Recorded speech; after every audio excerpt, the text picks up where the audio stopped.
की तुमसे ही में हम देखते हैं कि ऋतिका अम्बा के सामने रोने की एक्टिंग करती है और पूछने पर कहती है कि वो उसके बच्चे के फ्यूचर को लेकर उदास है।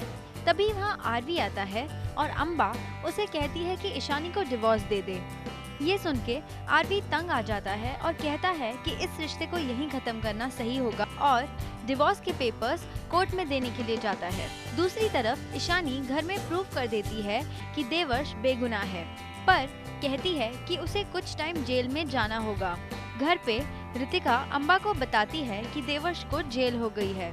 आगे के एपिसोड में हम देखेंगे कि ये ना जानते हुए कि वो आरवी ही है, ईशानी एक पर्सन को एडवाइस देती है कि अगर वो उसकी बीवी से बहुत प्यार करता है तो वो उसे डिवोर्स ना दे। कुमकुम भाग्य में हम देखते हैं कि बुलबुल तनु और प्रज्ञा से पूछती है कि आखिर सच क्या है। तभी प्रज्ञा बुलबुल से झूठ बोलती है कि तनु का एक बॉयफ्रेंड है और वो उसके घर रहने आ रहा था, जिसके वजह से तनु अभी के घर आ गई है।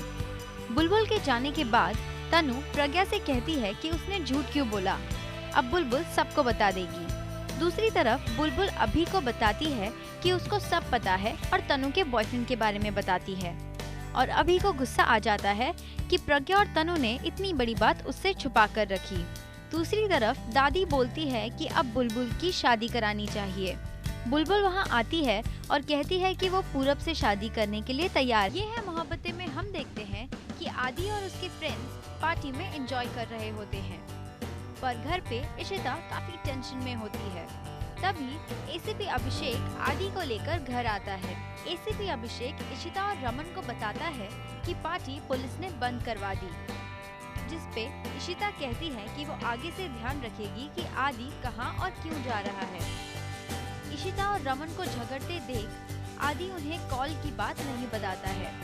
बाद में आदि इशिता से माफी मांगता है और रमन भी सॉरी कहता है, जिसपे इशिता आदि को समझाती है कि इंसान की कंपनी बहुत मैटर करती है और वो उसे साइंस क्लास छोड़ने जाती है। साइंस क्लास में आदि को उसके फ्रेंड्स सॉरी बोलते हैं और इशिता आदि को उसका किट देने आती है और देख लेती है कि आदि उसके फ्रेंड्स से बात कर रहा है। आगे के एपिसोड्स में हम देखेंगे कि इशिता आदि को मना करती है उन लोगों से दोस्ती रखने और आदि इशिता को बोलता है कि शगुन मॉम उसकी लाइफ में कभी इंटरफेयर नहीं करती थी और उसे जो चाहिए वो करने देती। जोधा अकबर में हम देखते हैं कि जोधा होश में आकर कमरे में जलाल का वेट कर रही होती है। तभी वहाँ लबोनी की आत्मा आती है और उसे कहती है कि वो भी जलाल की बीवी है, क्योंकि एक बार जलाल ने उसके साथ भी फेरे लिए थे और मांग में सिंदूर भरा था। और ये भी कहती है कि अब से जोधा दिन में जलाल के साथ रहेगी और रात लबोनी बिताएगी। अकबर डॉक्टर से बात करके कमरे में आता है और जोधा को उसका हाल पूछता है।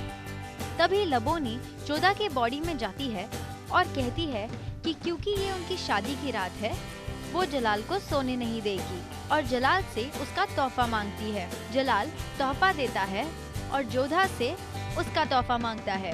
तभी लबोनी, जो कि जोधा के शरीर में होती है, कहती है कि आज वो उसे ऐसा तोहफा देगी जो वो कभी भूल नहीं पाएगा और जलाल को बेड पे धक्का देती है। दूसरी तरफ सलीम और अनारकली बात करते हैं और सलीम कहता है कि वो बेताब है अनारकली को शादी के जोड़े में देखने के लिए और ये भी कहता है कि वो अनारकली के सारे सपने पूरे करेगा।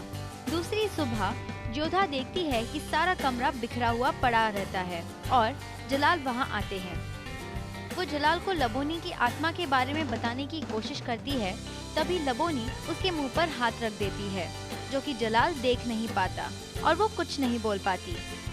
आगे के एपिसोड में हम ये देखेंगे कि जोधा रुकैया बेगम को कुछ भला बुरा कहती है। जमाई राजा में हम देखते हैं कि सिड को कृतिका और सिमरन की सारी सच्चाई पता चल जाती है। सिड उन लोग से बहुत नाराज होता है और खुद से भी बहुत गुस्सा होता है, क्योंकि उसने रोशनी को ब्लेम किया और उसकी एक नहीं सुनी। मीशा उसे रोशनी से माफी मांगने के लिए कहती है। सिड रोशनी के घर जाता है उसके लिए एक गिफ्ट लेकर और रोशनी को सरप्राइज करता है, पर रोशनी उसका कार्ड फाड़ देती है और वहाँ से चले जाने के लिए कहती है। सिड फिर से रोशनी के घर आने की कोशिश करता है, पर डीडी उसे निकाल देती है। आगे के एपिसोड्स में हम ये देखते हैं कि सिड रोशनी को गाना गा के मनाने की कोशिश करता है। For more information and updates, please subscribe to Teletalk India.